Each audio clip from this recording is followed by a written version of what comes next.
Only believe on Jesse Bhai because game changer player. He is only one guy is Jasprit Bumrah. So இந்த வீடியோவில் பார்த்த மாதிரி இந்த மேட்சையும் பும்ரா தான் வந்து காப்பாற்றிருக்காரு அப்படின்னு சொல்லலாம். ஸோ ஆன்லைனில் ஃபேன்ஸில் என்ன பேசிட்டு இருந்தாங்களோ அதே மாதிரி இந்த மேட்சை ஒரு மோசமான ஸ்டார்ட்டில் தான் நம்ம ஸ்டார்ட் பண்ணோம். அதை பார்த்த உடனே நியூசிலாண்டில் நம்ம வாங்கின அடியெல்லாம் நமக்கு மனசில் ஞாபகத்துக்கு வந்துச்சு.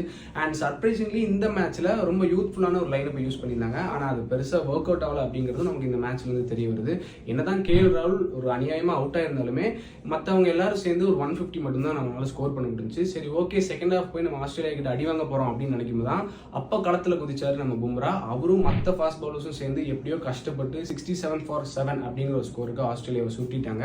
ஆனால் இதே ஒரு ஃபார்மில் போனால் கண்டிப்பாக நமக்கு அடுத்த மேட்சஸில் ஜெயிக்கக்கூடிய சான்சஸ் ரொம்ப கம்மி. எப்படியாவது இந்தியன் பேட்ஸ்மேன் வந்து ஒரு நல்ல பிளேயிங் ஃபார்மை கண்டுபிடிச்சா மட்டும்தான் அடுத்த மேட்சஸில் ஜெயிக்கிறதுக்கான சான்சஸே இருக்குது. ஸோ உங்களுக்கு இதை பற்றி என்ன தோணுதோ அதை மறக்காமல் கமெண்ட்டில் சொல்லுங்கள். இந்த வீடியோக்கு ஒரு லைக் பண்ணுங்கள், உங்கள் ஃப்ரெண்ட்ஸ் எல்லாருக்கும் ஷேர் பண்ணுங்கள். ட்ரெண்ட் ஸ்போர்ட்ஸை சப்ஸ்கிரைப் பண்ணுங்கள்.